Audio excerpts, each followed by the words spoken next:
Bienvenue dans cette nouvelle édition du 12-15. Voici les titres. Au Burkina Faso, l'armée régulière encercle officiellement Ouagadougou, la capitale, depuis ce lundi. La reddition des putschistes menée par le général Gilbert Diendéré serait en cours de négociation. En Côte d'Ivoire, l'élection présidentielle aura lieu le 25 octobre 2015 et pour l'opposition, l'heure est au bilan du mandat du président Alassane Ouattara. Gros plan dans ce journal et puis mandat d'arrêt internationaux contre des opposants au troisième mandat du président Pierre Nkurunziza au Burundi. Ils sont accusés d'avoir organisé un mouvement d'insurrection. Situation confuse au Burkina Faso. L'armée loyaliste qui encercle désormais Ouagadougou, la capitale, exige du régiment de sécurité présidentielle qu'il dépose les armes. C'est dans ce contexte que le Premier ministre Isaac Zida a été libéré ce mardi et que s'ouvre à Abuja, au Nigeria, le sommet de la CEDEAO sur l'accord proposé par les médiateurs de l'institution ouest-africaine. Le point sur ces derniers rebondissements avec Ibrahim Ndiaye. La situation au Burkina Faso retient ce mardi 22 septembre toute l'attention. Si le Premier ministre de la Transition, le colonel Isaac Zida, a été libéré ce mardi 22 septembre au matin par les putschistes, l'ultimatum fixé par les officiers loyalistes qui sont entrés dans la capitale Ouagadougou dans la nuit du lundi à mardi a expiré à 10 heures locales. Les militaires du RSP, avec à leur tête le général Gilbert Diendéré, se disent ouverts à la négociation et prêts à se défendre. Il annonce vouloir éviter le bain de sang. Les négociations achoppent pour le moment sur la question du désarmement des quelques 1300 militaires du corps du RSP. Je pense qu'on ne peut pas négocier avec des terroristes. Parce que d'abord, un coup de force condamné par toute la communauté internationale. Ce qu'il faut faire, c'est simplement les contraindre à la reddition. Je crois que la communauté internationale, notamment la CEDEAO, devrait pouvoir nous aider dans ce sens pour qu'on puisse rétablir immédiatement le processus électoral. Respecter vraiment notre peuple. Et que Gilbert Diendéré ait vraiment pitié de ce peuple-là, parce qu'on ne peut pas vouloir gouverner un peuple qu'on est en même temps en train de massacrer. On dirait que les forces du régiment de sécurité présidentielle, sinon les terroristes, sont en train de s'en prendre à leur propre population. Je pense que c'est inadmissible. Le président Michel Kafando, libéré également lundi 21 septembre, est désormais à la résidence de l'ambassade de France. Sur le plan diplomatique, le projet d'accord proposé par les médiateurs de la CEDEAO, la communauté économique des États de l'Afrique de l'Ouest, fait l'objet d'un sommet de l'institution ouest-africaine ce mardi à Abuja, au Nigeria. Cet accord, qui ne fait pas l'unanimité, même au Burkina Faso, prévoit de restaurer le président de la transition dans ses fonctions, mais également d'amnistier les putschistes.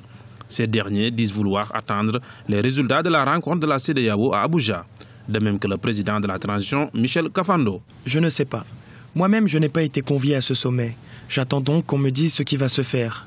Le sommet, comme c'est un sommet de chefs d'État, à ma connaissance, il y a des propositions qui ont été faites. Maintenant, pour le reste, je suis comme tout le monde. J'attends de savoir ce qui va être décidé. Les réactions des pères africains sont nombreuses. Le président Mahamadou Issoufou du Niger et son homologue tchadien Idriss Déby Itno ont appelé les putschistes à déposer les armes, à regagner leurs casernes et laisser la transition aller à terme. En Côte d'Ivoire, l'élection présidentielle approche à grands pas. Le moment est donc propice pour dresser un bilan du président sortant Alassane Ouattara. Sans surprise, l'opposition, toujours divisée, porte un regard mitigé sur l'action de ce dernier à la tête du pays et se dit prête à prendre le relais. Idelette Bissot. Déjà 5 ans pour le président Alassane Ouattara à la tête de la Côte d'Ivoire. Un mandat marqué par des turbulences politiques et des avancées remarquables sur le plan économique, même si la population continue de dénoncer le coût élevé de la vie. Le pays qui s'est lancé dans une dynamique de réconciliation nationale multiplie davantage les stratégies pour une Côte d'Ivoire sans stigmatisation et indivisible. On peut parler d'un bilan moyen, d'un bilan relativement positif, moyennement positif. Il n'a certainement pas tenu toutes ses promesses, réalisé tous ses engagements pour plusieurs raisons. La première, c'est qu'il y a eu 4 mois de crise et après, il a fallu réparer ce qui avait été mis en retard. Et donc, ça a retardé les choses et ça n'a pas permis d'avancer comme il le souhaitait. Sur le plan économique, la croissance a affiché un taux de 8,3% en 2014.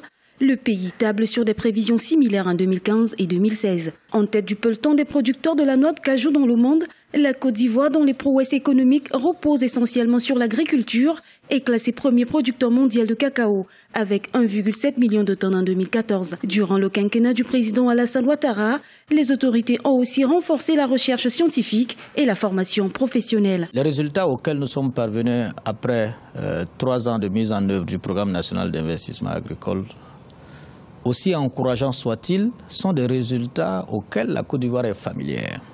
La croissance agricole est de retour. Le défi maintenant, c'est de la rendre durable. D'abord en reposant les investissements cette fois-ci sur le secteur privé et non plus sur l'État. Et deuxièmement, en allant le plus loin possible dans la chaîne des valeurs, ce qui n'a pas été le cas par le passé. C'est pour cela que le président nous a donné pour objectif d'avoir au moins 50% de taux de transformation.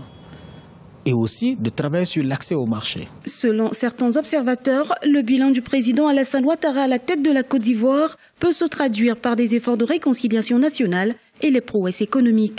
Candidat à l'élection présidentielle du 25 octobre 2015, les voix des électeurs mettront le candidat de leur choix à la tête du pays pour un autre mandat de 5 ans. La crise politique prend un nouveau tournant au Burundi. Le procureur général de la République a annoncé l'émission de mandats d'arrêt internationaux contre les opposants au 3e mandat de Pierre Nkurunziza. Ils sont accusés d'avoir organisé un mouvement insurrectionnel. Le point tout de suite avec Ibarra Ndiaye. Des mandats d'arrêt internationaux contre les opposants au Burundi. Le procureur général de la République a annoncé le 18 septembre l'émission de mandats d'arrêt internationaux contre les responsables de la campagne halte au 3e mandat, mais également de partis politiques et des médias. Ils sont accusés d'avoir organisé un mouvement insurrectionnel dans le pays. Le procureur leur reproche également d'être complice de la tentative de coup d'État contre le président Pierre Nkurunziza le 13 mai 2015. On tue les gens en public, devant tout le monde. Le procureur général ne dit rien. Maintenant, on frappe et on torture les gens jusqu'à la mort. Le procureur général ne dit rien. On trouve des corps qui traînent, tués, ligotés, après avoir été arrêtés par la police. Tout le monde sait qui a fait ça. Le procureur général ne réagit pas. Pour les analystes, il y a aujourd'hui une politique de répression qui vise les médias et l'opposition. Ces mandats d'arrêt seraient une arme politique. La raison de ces mandats est purement politique. C'est pour permettre, disons, au pouvoir de ne pas négocier avec l'opposition qui serait sous mandat d'arrêt international. Donc, c'est de la bonne guerre de ce qui se passe au Burundi. Les médias l'ont visé parce qu'ils avaient beaucoup soutenu les manifestants. Donc, les médias, la société civile, l'opposition, tous ceux sont devenus des ennemis du pouvoir. C'est pour cette raison-là que les médias sont visés. Comme les médias ne sont plus ouverts au Burundi maintenant. Le procureur général de la République se serait basé sur un rapport d'une commission d'enquête judiciaire pour lancer ces 10 mandats d'arrêt. Un rapport qui pointe du doigt les principaux opposants et figures de la société civile. Dans le reste de l'actualité, c'est une affaire qui fait grand bruit au Nigeria. Le président du Sénat, Bukola Saraki, est sous le coup de 13 chefs d'accusation. Des accusations portées par l'agence anti-corruption. Celles-ci vont de la possession illégale d'actifs à la fausse déclaration de patrimoine. Convoquée devant le juge, la 3e personnalité du pays a refusé de comparaître. Un mandat d'amener a été délivré à son encontre. L'actualité économique à présent vers un redressement de la compagnie aérienne nationale du Cameroun. 4 ans après son lancement, Camerco a encore des difficultés à s'imposer sur le marché du transport aérien continental. Entre surendettement, manque d'appareils et de personnel, les défis sont importants. Déogracias Podo et Idelette Bisson. Le gouvernement camerounais a annoncé le recrutement d'un consultant qui sera chargé d'auditer et d'accompagner la compagnie aérienne nationale confrontée à de nombreuses difficultés d'ordre structurel et financier. Depuis sa création il y a 4 ans, Camerco n'a pu réussir à nouer avec la rentabilité, perdant la confiance des investisseurs, mais également des clients. Il s'agit désormais d'élaborer un plan efficace de restructuration et de relance.